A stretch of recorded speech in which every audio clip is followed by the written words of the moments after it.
Even though home console video games get bigger budgets and are generally talked about more, portable video games have always been around and are just as successful, if not more successful, than games for the TV. Nintendo is great proof of this, as their home consoles have never been as successful as their portable endeavors. This all started when Nintendo, who was little more than a playing card and toy company at the time, got into portable game production with the Game & Watch, a series of portable LCD games mainly focused on simple, high-score gameplay.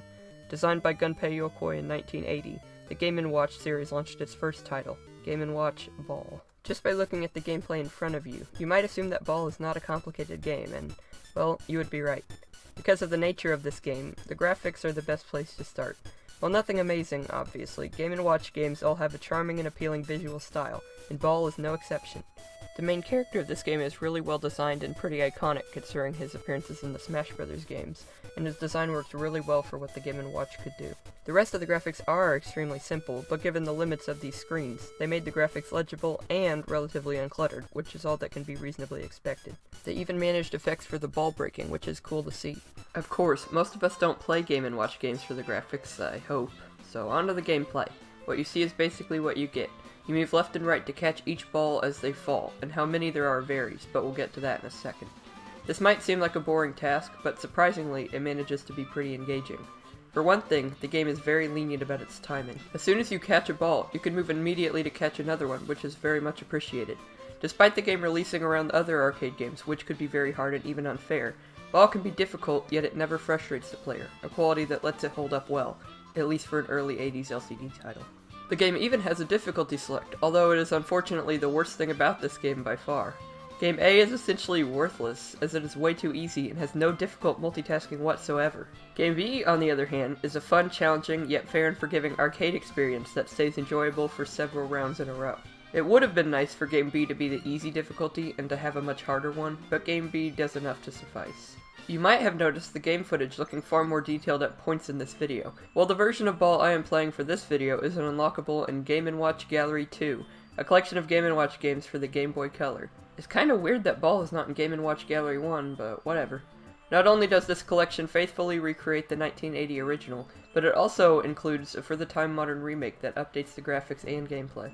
In the remake, you control Yoshi trying to stop eggs from cracking, which is a better setup from a guy just trying to juggle. Along with the new setup, the graphics are a substantial improvement over the original game as far as fidelity goes. The Yoshi is adorable, as they tend to be. Yoshi eggs make a lot of sense for this game. The background is static, but it looks really nice, and the details make this game a treat to look at, for a Game & Watch game at least. However, the game is a little less legible now, and the premise isn't even well presented.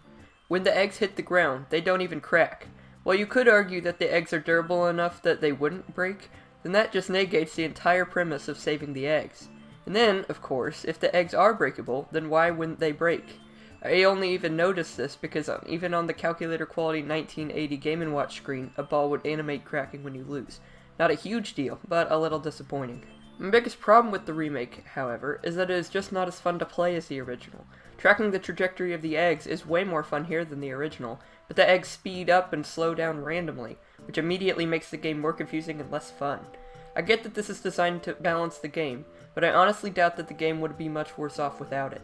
Not only is it already perfectly possible to track a falling egg, but the speed difference is unrealistic and jarring, two bad qualities for a remake designed to show off the technical advantages that the Game Boy and GBC possessed over their much older brother. Overall, the remake is less enjoyable than the original, even though it does look way better. The remake does also add a coin collection minigame, occasional bomb-bombs, and some bad music, but none of these inclusions are enough to make this game substantially better than the game it was replacing from nearly 2 decades before. Putting aside the remake, Game & Watch Ball was Nintendo's first ever success in the video game market, and for good reason. Ball won't blow anyone's mind in 2021, or 2022 I guess, but it is enjoyable, replayable, visually appealing, and surprisingly polished for an LCD game in 1980. While many other Game & Watch games from later on managed to surpass Ball in complexity and graphical quality, Ball still does a great job being enjoyable as a handheld game. If Ball looks fun, you can play it on Game & Watch Gallery 2, which is on the 3DS eShop, either the remade version or the original. Or you can play it on the Super Mario Bros. Game & Watch if you already have one. Thank you for watching. I hope you enjoyed the video, and I'll see you next time I decide to upload, I guess.